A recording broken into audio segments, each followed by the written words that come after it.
Benjamin Siebold, bonsoir. Vous êtes membre du collectif 7. Qu'est-ce que c'est? Est-ce que c'est une nouvelle forme de mobilisation citoyenne? Alors 7, c'est un collectif qui s'appelle Sauvons l'école pour tous, qui est né suite aux mobilisations de l'automne dernier concernant les réseaux d'aide spécialisés aux élèves en difficulté. Et effectivement, on peut parler d'une nouvelle forme de mobilisation puisque ces collectifs rassemblent aussi bien des parents que des enseignants, voire certaines personnes qui ne sont ni l'un ni l'autre, mais qui sont simplement concernées par les questions d'éducation. Pourquoi êtes-vous dans la rue aujourd'hui? Alors aujourd'hui, nous étions dans la rue puisque nous revenons d'une marche de 3 jours qui a traversé l'Alsace. Il y avait un parcours dans la vallée de la Bruche et un autre parcours dans le Haut-Rhin. Et les 3 collectifs, celui de Strasbourg, celui de la Bruche et celui du Haut-Rhin, se sont retrouvés aujourd'hui à Strasbourg pour porter leurs revendications à la mairie de Strasbourg et au rectorat. Et sur quoi portent exactement ces revendications? Alors il y a tout un ensemble de réformes qui sont en cours dans l'éducation nationale et qui, à notre avis, sont en train de déstabiliser complètement et de transformer complètement le paysage de l'école en France. À notre avis, on est dans une logique de désengagement de l'État, de libéralisation de l'éducation, et ce sont des questions qui, évidemment, nous inquiètent beaucoup et qui, à notre avis, surtout, vont à l'encontre de l'intérêt de l'enfant. Vous parlez de démolition du service public. Le mot n'est-il pas un peu trop fort? Non, le nom n'est pas trop fort. Il faut savoir que la France est signataire à travers l'Union européenne de l'accord général sur le commerce des services au niveau de l'Organisation mondiale du commerce et que l'objectif clairement annoncé de ces accords est la libéralisation totale de tous les services dans tous les secteurs. Et l'éducation fait bien sûr partie de ces services. Vous organisez depuis 1 an diverses actions. Sont-elles aussi audibles que les partis politiques, les syndicats enseignants ou parents d'élèves? Alors évidemment, il y a la difficulté de l'impact se pose toujours pour nous. Nous essayons d'informer à l'échelle locale, un maximum auprès des parents d'élèves qui sont les premiers concernés, auprès des collègues enseignants. Mais effectivement, on a toujours des difficultés à se faire entendre, notamment au niveau médiatique.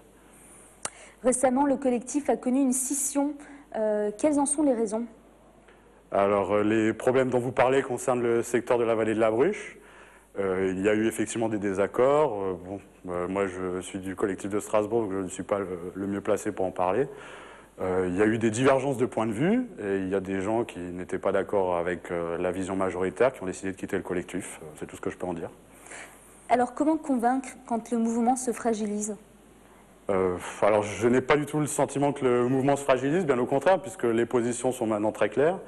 Nous, notre objectif reste le même, informer un maximum de personnes, ce qui demande du temps, ce qui demande des explications, parce que les réformes sont complexes, parce que leur objectif final est difficilement perceptible. Donc nous continuons notre travail de mobilisation et d'information. Vous revenez du rectorat. Qu'avez-vous demandé? Alors nous avons surtout fait part de nos inquiétudes et de nos revendications. Nous avons bien sûr demandé à ce que ces inquiétudes soient remontées jusqu'à notre ministre. Et puis voilà, on verra bien. Quelles inquiétudes? Alors les inquiétudes dont j'ai parlé, c'est-à-dire le désengagement de l'État. On a un certain nombre de réformes. Là, à l'automne, je le disais tout à l'heure, il y a eu une forte mobilisation autour des réseaux d'aide spécialisés aux élèves en difficulté. Il faut savoir que ces réseaux sont en passe d'être démantelés, que la prise en charge de ces élèves est de plus en plus réduite. Mais on a également les difficultés liées à la diminution du temps scolaire avec la suppression du samedi matin, des programmes qui se sont alourdis, qui sont à traiter dans un temps plus court, et puis au-delà de ça, des réformes plus structurelles comme la mise en place des établissements publics d'enseignement primaire, l'apparition prochaine des jardins d'éveil et aussi la loi Carle qui vient d'être votée. Donc vous êtes plutôt satisfait des réponses que vous avez eues? Non. Nous avons fait part de nos revendications. Maintenant, nous espérons un changement profond de la politique éducative dans le pays. Nous verrons bien dans les mois qui viennent si nous arrivons à nous faire entendre. Et qu'est-ce qui se passe si jamais vous n'êtes pas entendu? Nous continuerons la mobilisation. Sous quelle forme? Sous toutes les formes possibles.